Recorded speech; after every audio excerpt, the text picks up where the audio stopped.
ఈరోజు చాలా ముఖ్యమైన విషయం గురించి అయితే మాట్లాడుకుందాము. ఏంటి అంటే ఆదాయాన్ని పెంచుకోవడం ఎలా?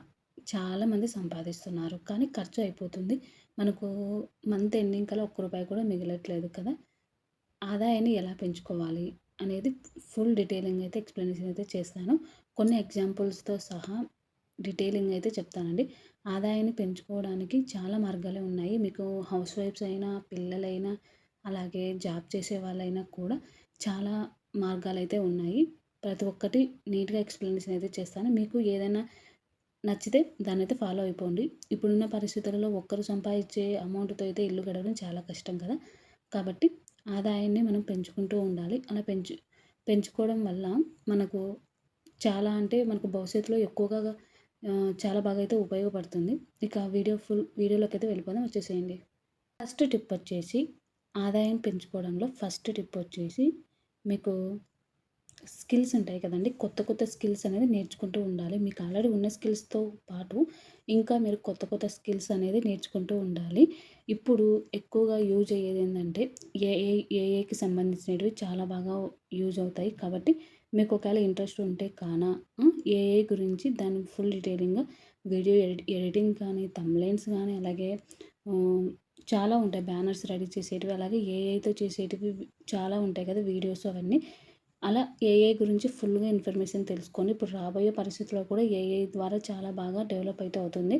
కాబట్టి మీరు అలా స్కిల్స్ అయితే నేర్చుకోవచ్చు. లేదు, ఇంకా మీకు ఏఐ కాకుండా ఇంకా మీకేమైనా స్కిల్స్ అంటే, మీరు ఇప్పటివరకు నేర్చుకునేది కాకుండా, ఇంకా ఇప్పుడు మీరు చేసే పని నుంచి ఇంకా డెవలప్‌మెంట్ కావాలంటే కొన్ని స్కిల్స్ అయితే నేర్చుకోవాలి. పర్టిక్యులర్‌గా వీళ్ళ గురించని కాకుండా, ఇప్పుడు జాబ్ చేసే వాళ్ళైనా ఆఫీస్‌లో నుంచి మీరు కొన్ని మంచి స్కిల్స్ నేర్చుకున్నారనుకోండి, ఆ స్కిల్స్ ద్వారా మీరు పక్కన జాబ్‌కు ఆఫర్స్ తీసుకోవచ్చు. లేకపోతే దాంట్లోనే మంచిగా ఇంప్రూవ్‌మెంట్ చేసుకుంటే మీకు ప్రమోషన్స్ వస్తాయి. సాలరీస్ పెరుగుతాయి కదా! అలా మీరు కొన్ని కొన్ని స్కిల్స్ అయితే నేర్చుకోవాల్సొస్తుంది. ఇలా స్కిల్స్ నేర్చుకోవడం వల్ల మీకు ఆదాయం అనేది పెరుగుతుంది. కాబట్టి ఫస్ట్ వచ్చేసి మీరు స్కిల్స్ అనేది నేర్చుకోండి. ప్రతిరోజు కొంచెం టైం పెట్టుకొని స్కిల్స్ అనేది నేర్చుకోవడం వల్ల టైం వేస్ట్ కాకుండా ఉంటుంది. అలాగే ఆ టైంలో మీరు స్కిల్స్ నేర్చుకొని మీరు చేసే పని నుంచి ఎక్కువగా అమౌంట్ అనేది పెంచుకోవడానికి యూజ్ అవుతుందండి. ఇక నెక్స్ట్ టిప్ వచ్చేసి సైడ్ ఇన్‌కమ్ ప్రారంభించాలి. సైడ్ ఇన్‌కమ్ అంటే మీరు ఇప్పుడు ఒక జాబ్ చేస్తున్నారు. ఆ జాబ్ 9-5 ఉంటుంది. లేకపోతే 9-6 ఉందనుకోండి. ఇక మిగతా టైంలో మార్నింగ్ ఖాళీ ఉంటుంది. అలాగే నైట్ ఖాళీ ఉంటుంది కదా!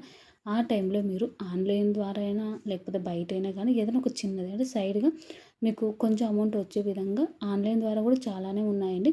అలా కూడా అయితే మీరు చేసుకోవచ్చు. సైడ్ ఇన్‌కమ్ అనేది కంపల్సరీ ఉండాలి. ఒకటే జీతం మీద మనము అంటే ఒకటే ఆహ్, మనకొచ్చే శాలరీ మీద అయితే కానీ ఇప్పట్లో అస్సలకి సర్వైవ్ అయితే అవ్వలేము కదా!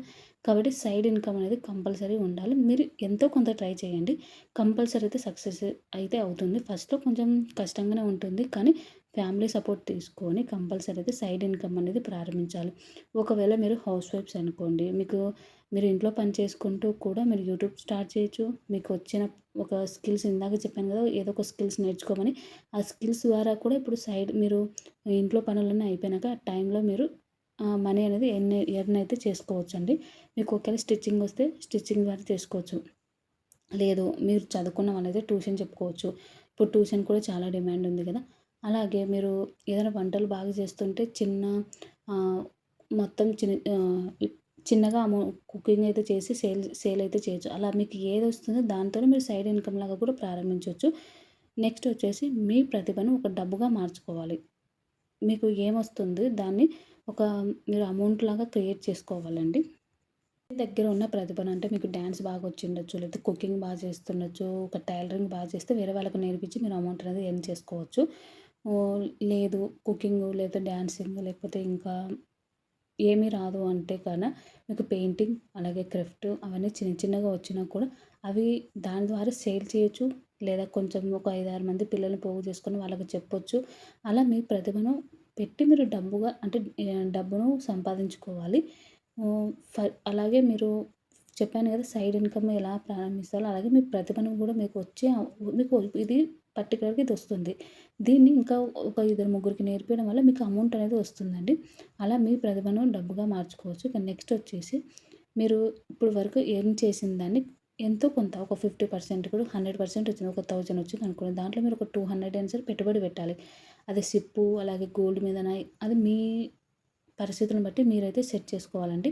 అలా కొంచెం పెట్టుబడులైతే కంపల్సరీ పెట్టాలి. ఇప్పుడు ఆహ్, ఒక స్టోరీ చెప్తాను చూడండి. మీరు ఎంత సంపాదిస్తున్నారు అనే దానికంటే మీరు ఆ అమౌంట్ రెట్టింపు చేయాలి. మీరు పడుకున్నా కూడా అది నేను ఆల్రెడీ ఇంతకుముందు ఒక వీడియో చేశాను. మీరు ఒకసారి చూడండి.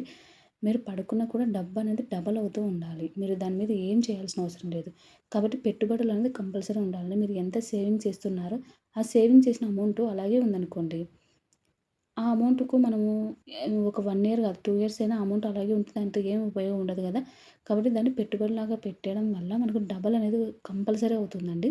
మనం ఇప్పుడు చిన్న అమౌంటే కదా అనుకుంటాం కానీ, అది అమౌంట్ అనేది పెట్టుబడులు పెట్టడం వల్ల చాలా అమౌంట్ అయితే వస్తుంది. ఇక నెక్స్ట్ వచ్చేసి మీ చుట్టుపక్కన ఉన్న నెట్వర్కింగ్ అనేది పెంచుకోవాలి. మీరు ఒక్కరే ఉండడం లేకపోతే ఒక 5, 6 మందితో కలవడం అలా కాదు. ఎందుకంటే హ్మ్, మనకు తెలిసిన ఇన్ఫర్మేషన్ కొద్దే ఉంటుంది. మన చుట్టుపక్కల ఉన్న వాళ్ళకు చాలా ఇన్ఫర్మేషన్ తెలుస్తుంది. ఒక్కరి దగ్గర కొంచెం కొంచెం ఇన్ఫర్మేషన్‌తోనైనా మనకు యూజ్ అయ్యే విధంగా మనం సెట్ చేసేసుకుంటూ ఉండాలండి. కాబట్టి నెట్వర్కింగ్ అనేది పెంచుకోవాలి. ఇప్పటి వరకు మీరు ఎలా అమౌంట్ సంపాదించాలి అనేది మాత్రమే చెప్పాను కదా! మీరు ఆదాయాన్ని అంటే డబ్బులు ఎట్లా సంపాదించాలనేది దానికంటే మీరు వచ్చిన అమౌంట్‌ను ఖర్చులు తగ్గించుకోవాలండి. ఇది కూడా మెయిన్ ఇంపార్టెంట్. మీకు లక్షలు లక్షలు సంపాదించినా కూడా మీరు ఖర్చు అనేది కొంచెం కంట్రోల్ లేకపోతే మీరు ఎంత సంపాదించడం వేస్ట్ కదా! అలా సంపాదించి కూడా మనం ఇంత కష్టపడి సంపాదించిన అమౌంట్ కూడా వేస్ట్ అయిపోతుంది. కాబట్టి ఈ ఖర్చులను కూడా తగ్గించుకోవాలి. ఈ ఖర్చులు తగ్గించుకోవాలంటే మెయిన్ కావాల్సింది మంత్లీ బడ్జెట్ ప్లానింగ్. నేను ప్రతి నెల వీడియో అయితే రిలీజ్ చేస్తాను కదా! మీరు ఒకసారి అయితే చూడండి. మంత్లీ బడ్జెట్ ప్లానింగ్ అనేది కంపల్సరీ ఉండాలి. మీరు 10,000 సంపాదిస్తారా? 5,000 సంపాదిస్తారా? ఎంత సంపాదిస్తారనేది కాదు. ఎంత సంపాదించినా బడ్జెట్ అనేది కంపల్సరీ ఉండాలండి. బడ్జెట్ లేకపోతే మనకు వచ్చిన అమౌంట్ అనేది ఎక్కడికి పోతుంది, ఎలా ఖర్చు అవుతుంది అనేది మనకే తెలీదు. కాబట్టి బడ్జెట్ ప్లానింగ్ అనేది కంపల్సరీ ఉండాలి. కాబట్టి బడ్జెట్ అనేది పెట్టుకోవడం వల్ల మీరు ఎంత సంపాదిస్తున్నారో దానికి ఒక లెక్క ఉంటుంది. మీకు కూడా ఒక క్లారిటీ అనేది వస్తుంది. ఈ చిట్కాలన్నీ ఫాలో అవ్వడం వల్ల మీకు ఆదాయం అనేది పెంచుకోవడం చాలా ఈజీ అవుతుందండి. ఇంకా ఏమన్నా డీటెయిలింగ్‌గా ఇంకా ఏమైనా చెప్పని పాయింట్స్ ఏమన్నా ఉన్నా కూడా మీకేమైనా డౌట్స్ ఉన్నా కామెంట్‌లో కామెంట్ చేయండి. తప్పకుండా అయితే వీడియో చేస్తాను. వీడియో అయితే ఎండ్ వరకు వచ్చేసింది. మీరు ఇంతవరకు చూసినందుకు చాలా చాలా థ్యాంక్ యూ అండి. వీడియో నచ్చితే గనక తెలుసు కదా! సబ్స్క్రైబ్ చేసేసుకోవాలి. సబ్స్క్రైబ్ చేసుకొని అలాగే లైక్ చేసేసేయండి.